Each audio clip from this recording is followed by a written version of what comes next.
అరే వీరికి ఆత్మీయ మెచ్యూరిటీ లేదే, దేని గురించి సాక్ష్యం ఇవ్వాలో, దేని విషయంలో సంతోషపడాలో తెలియట్లేదే వీళ్ళకి అని నువ్వు బాధపడి ప్రార్థన చేసి వారికి అప్పటికప్పుడు కరెక్షన్ చేయాల్సింది పోయి మనం కూడా.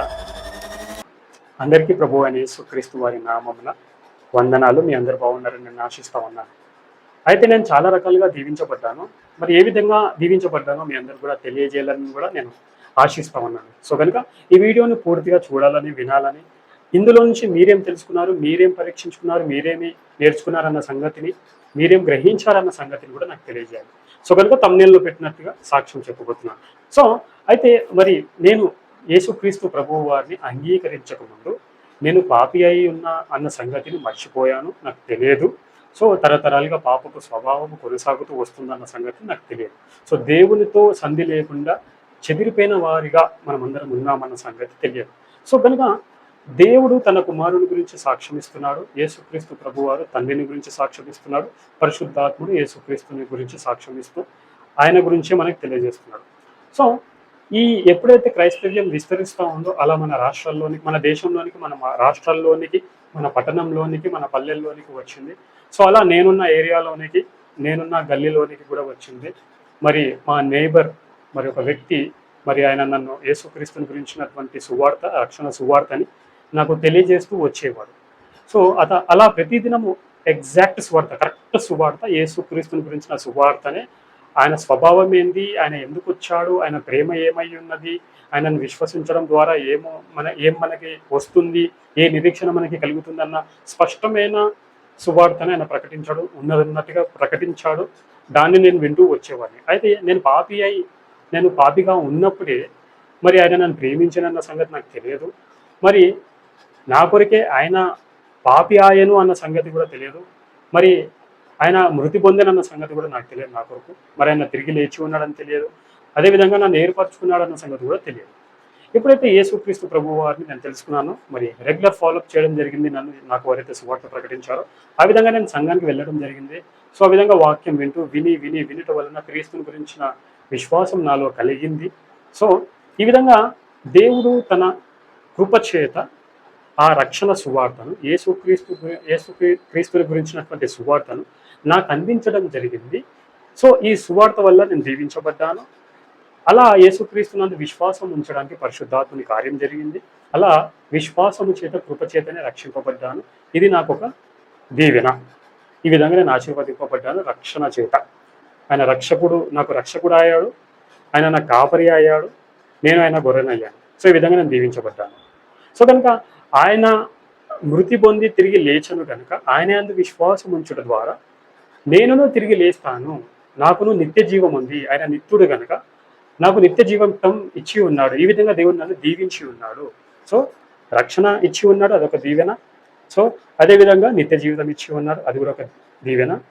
మరి ఆయనను అంగీకరించడం ద్వారా ఆయన నాలోనికి వచ్చి నివసిస్తున్నాడు, నేను ఆయనలో నివసిస్తున్నాను. ఇది ఒక గొప్ప దీవెన, ఒక భాగ్యము.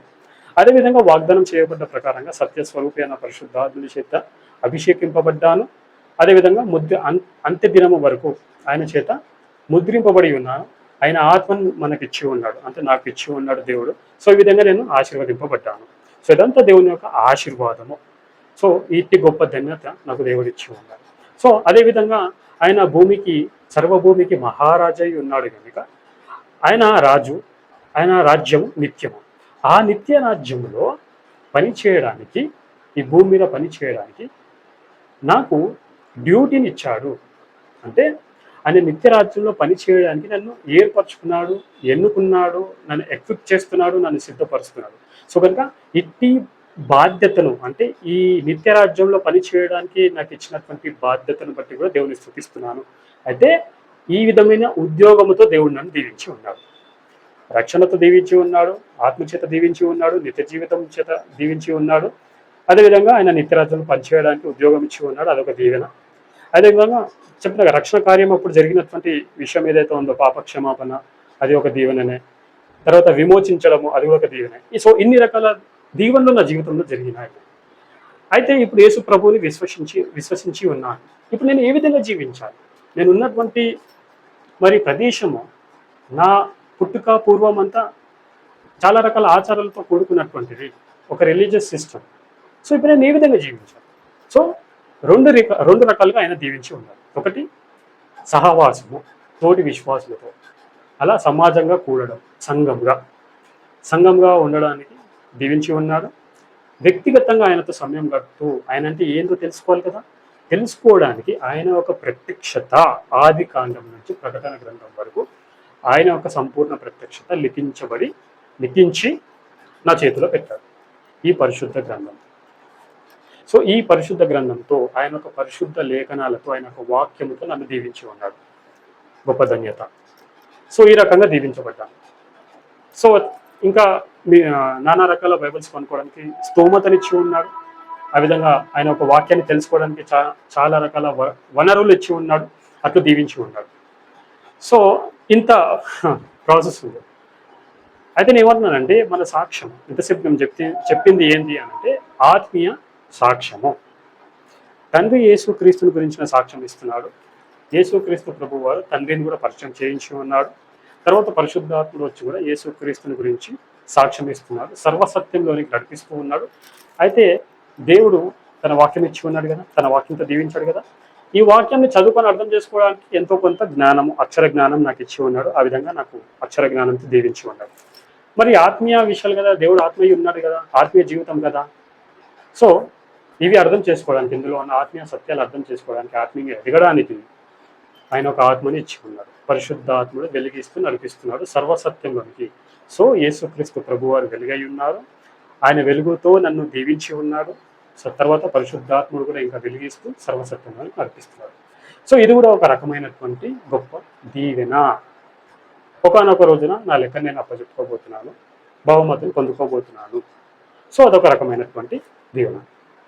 అయితే ఇంకా మానసిక దీవెనకి వస్తే, ఎప్పుడైతే యేసుక్రీస్తు ప్రభువు వారిని అంగీకరించలేదో మరి శాంతి సమాధానము లేని పరిస్థితులు. ఎందుకంటే ఉన్నదొకటే జీవితము, సరిగ్గా జీవించాలి కదా, ఎలా భవిష్యత్తు అని భయపడుతున్నటువంటి విషయం. ఆ సమయంలో మరణం తర్వాత జీవితం ఉందని, ఆయనతో నిత్యం ఉండబోతున్నామని అన్న నిరీక్షణ ఆయన ఇచ్చి ఉన్నాడు. మహిమ శరీరంను మనం ధరించుకోబోతున్నాం, ఆయనతో ఉండబోతున్నాం అన్న నిరీక్షణ భవిష్యత్తులో ఏదైతే ఇచ్చి ఉన్నాడో, ఆయన తిరిగి రాబోతున్నాడో, మనందరినీ కూడా తీసుకోబోతున్నాడో. సో ఆ నిరీక్షణను బట్టి శాంతి సమాధానము మానసికంగా వచ్చింది. సో మానసిక దీవెన ఆయన నాకు ఇచ్చి ఉన్నాడు. ఎవరి మనసు నీ మీద ఆనుకొనునో వాని పూర్ణ శాంతి గల వారిగా నీవు కాపాడుతూ అని దేవుని యొక్క వాక్యం చూపిస్తుంది. ఇంకా భౌతిక సంబంధమైనటువంటి దీవెన అంటారా? ఉన్నది. కట్టుకోవడానికి బట్టలు ఉన్నాయి, ఉండడానికి ఇల్లు ఉంది, ఓకే, కుటుంబాన్ని నడిపించుకోవడానికి దేవుడు ఉద్యోగాలతో దీవిస్తూ ఉన్నాడు, తినడానికి ఆహారం ఇస్తూ ఉన్నారు, వచ్చే జీతంలో ఎంతో కొంత సేవింగ్ చేసుకోవడానికి ఆయన ప్రణాళిక ఆలోచనలు ఇస్తూ ఉన్నాడు. So light. సో ఇంతసేపు నేను ఎక్కువ దేని గురించి చెప్పి ఉన్నాను అని అంటే ఆత్మీయ దీవెనల గురించి ఎక్కువ చెప్పాను. ఆత్మీయ దీవెనలు ఎందుకనంటే క్రైస్తవుడికి నిరీక్షణ ఉన్నది. మనకు ఆత్మీయ జీవితం, మన ఆత్మీయ జీవితంలో సాక్ష్యం ఇవ్వాల్సింది, ఆత్మీయ సాక్ష్యాలు ఇవ్వాలి. నేను మానసికంగా శారీరకంగా చాలా తక్కువ చెప్పాను. ఎందుకనంటే ఇవన్నీ సెకండరీ థింగ్స్, మెటీరియల్ థింగ్స్ ఇవన్నీ కూడా సెకండరీ. లోకస్తులకి వాళ్ళు నాస్తికులు కానప్పటికీ కూడా వారికి నిరీక్షణ లేదు. ఎందుకంటే ఉన్నది ఒకటే జిందగీ కదా, మంచిగా జీవిద్దాం అని ఈ లోక సంబంధమైన వాటిని వారు ఎక్కువ శాతం ఆధారం చేసుకుంటూ ఈ లోక సంబంధమైనవి దొరికినప్పుడు సంతోషపడతారు.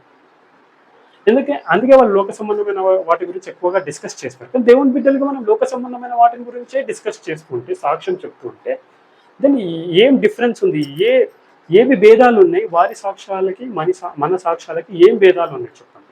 మన సాక్ష్యం భిన్నమైందిగా ఉండాలి లోకానికి. సో కనుక ఇలాంటి సాక్ష్యాలు చెబితే సంతోషించే సేవకులు లేరు. నేను లిటరల్గా చూసాను. ఎలా అంటే ఓపిక లేదు వినడానికి. ఇట్లా మెసులుతూ నీ సమయం అయిపోయింది ఇంకా కూర్చో అని సిగ్నల్స్ ఇవ్వడము. అదే పసిపిల్లల్లాగా ఉండి తెలియని అమాయకుల్లాగా సాక్ష్యాలు చెబుతుంటే, మెటీరియల్ థింగ్స్ గురించి, భూ సంబంధమైన వస్తువుల గురించి సాక్ష్యం చెబుతూ ఉంటే అందరు సంతోషించేవారు, నవ్వుతారు, ప్రోత్సహిస్తారు. అప్పుడు టైం ఎంత తీసుకున్నా పర్లేదు. ఏం చేస్తున్నారు బోధకుల్లారా, ఏం చేస్తున్నారు? వారి పరిస్థితిని చూసి మీరు బాధపడాలి. అరే వీరికి ఆత్మీయ మెచ్యూరిటీ లేదే, దేని గురించి సాక్ష్యం ఇవ్వాలో, దేని విషయంలో సంతోషపడాలో తెలియట్లేదే వీళ్ళకి. అని నువ్వు బాధపడి ప్రార్థన చేసి వారికి అప్పటికప్పుడు కరెక్షన్ చేయాల్సింది పోయి మనం కూడా చాలా మంది అంటారు మీరు బాగుపడితే మేము సంతోషపడతాం. ఏ రకంగా బాగుపడితే? ఉద్యోగం వస్తే సంతోషపడతావు, ఏదైనా వస్తువు కొంటే సంతోషపడతావు, ఇల్లు కొంటే సంతోషపడతావు. మరి అన్ని మెటీరియల్ థింగ్స్ కొంటే భౌతిక సంబంధమైనటువంటి ఆశీర్వాదాలు పొందుకుంటే సంతోషపడుతున్నావు. కానీ మరి ఆత్మీయ జీవితం ఎక్కడ పోతుంది అన్న బాధ లేదా? ఎవరైనా ఆత్మీయ జీవితం గురించి సాక్ష్యం ఇస్తున్నారా? ఈ వాక్యానికి ఏ విధంగా అర్థం చేసుకోవాలి, ఎన్ని రకాల పుస్తకాలు ఉన్నాయి, ఇందులో బ్యాక్గ్రౌండ్ ఏంది, కాంటెక్స్ట్ ఏంది, కంటెంట్ ఏంది, అప్లికేషన్ ఏంది, ఈ 2026వ సంవత్సరంలో ఏ విధంగా నేను అప్లై చేసుకోవాలి ఈ వాక్యాన్ని, అప్పుడు రాయబడ్డటువంటి వాక్యాన్ని ఏ విధంగా ఎప్పటికీ అమలు అవుతుందని చాలా మంది దగ్గరికి తెలుసు. అసలు గ్రహించుకోగలుగుతారు, అసలు చెప్పగలుగుతారు, ఎవరు నేర్పించగలుగుతారు? ఇంత మ్యాటర్ ఉంది కదండి.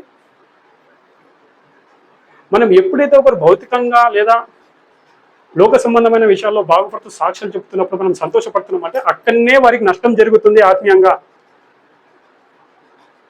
ఎప్పుడన్నా అన్నారా ఆత్మీయ సాక్ష్యాలు ఎవరు చెప్పట్లేదని ఏంటి ఎరగట్లేరా మీరు ఆత్మీయంగా దేవునితో సంబంధం కలిగి ఉన్నాడు, ఆ దేవుని ప్రేమను రుచి చూచినాడు, ఆ సంబంధంలో ఉన్నటువంటి ఆనందము, ఆ సహవాసంలో ఉన్నటువంటి ఆనందం చూసినాడు, చెప్పకుండా మానడు, చెబుతాడు సాక్ష్యము. అలా చెప్పినప్పుడు సంతోషించే బోధకులు ఎంతమంది? ఈరోజు నవ్వుల పాలు చేసుకుంటున్నాం, మనంతటా మనమే మన తండ్రిని పేరుని పాడు చేస్తున్నాం. మనం ఇచ్చే చిన్న ఒక అనాలోచనతో కూడుకున్నటువంటి సాక్ష్యాల వలన. అండ్ అందరూ అదే విధంగా ఇస్తున్నారని నేను అనట్లే. కొంతమంది కావాల్సిన క్రైస్తవ్యం మీద బురద చల్లడానికి ఒక సెటప్ చేసి మనుషుల్ని ఏర్పరచుకొని ఒక చిల్లర సాక్ష్యాలు కూడా చెప్పిస్తూ అది రికార్డ్ చేసి వీడియో తెలియనట్టు పెట్టి మళ్ళీ దాన్నే వాళ్ళు ట్రోల్ చేయడం, ఈ విధంగా కూడా అపవాది పనిచేస్తున్న సంగతిని మర్చిపోకండి. సో కనుక మీరు పరిపక్వతలోనికి రండి, పాల్లాగే పిల్లలుగా ఉండకండి, క్రీస్తు గురించిన జ్ఞానం పొందుకోండి, పరిపూర్ణులు అవ్వండి.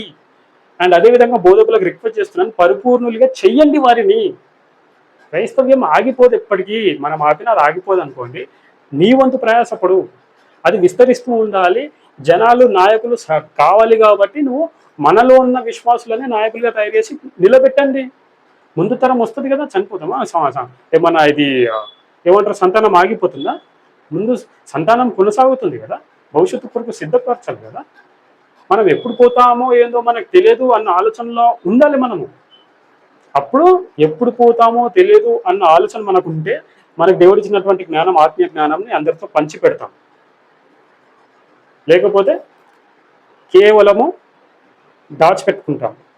నా ముందు తరానికి, నా కుటుంబ సభ్యులకు వారసత్వంగా ఇవ్వాలి కాబట్టి ఎవరికి పంచం. సో కనుక మారండి, సాక్ష్యాలు మార్చుకోండి, ఆత్మీయ సాక్ష్యాలు చెప్పండి, భౌతిక సంబంధమైన సెకండరీగా ఆప్షన్స్ పెట్టుకోండి. మనం నిరీక్షణ కలిగిన వారము, నిత్య జీవం కలదు, మనకు రక్షణ కలదు, మనకి ఆయనతో నిత్యం ఉండబోతున్నాము. ఇది ఈ లోకస్తులకి ఎవ్వరికి లేదు ఇట్టి గొప్ప సాక్ష్యము, ఎవ్వరికి ఇంత గొప్ప ఆశీర్వాదం లేదు. సో ఒరిజినల్ ఆశీర్వాదం, ఒరిజినల్ సువార్త, యేసుక్రీస్తుని గురించిన సాక్ష్యం మాత్రమే మీరు చెప్పండి, అంతే.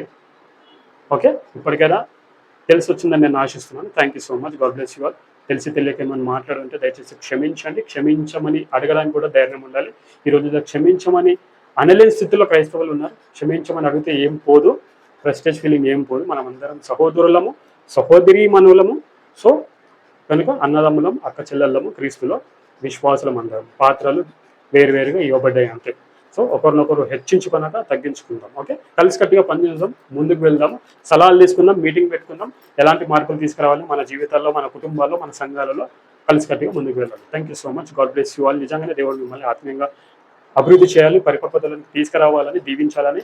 ఆ తర్వాత మిగతా అన్ని వాటంతట అవే వస్తాయి. అది మానసిక శాంతి సమాధానమే కానీ, మానసిక ఆరోగ్యమే కానీ, శారీరక ఆరోగ్యమే కానీ, లేకపోతే మనకు కావాల్సిన అవసరతలు అక్కర్లే కానీ. సో కనుక నిరీక్షణ ఉన్నది కనుక క్రీస్తునందు నిరీక్షణ ఉంచండి, మరి ప్రార్థన చేసుకోండి. Thank you so much. God bless you all.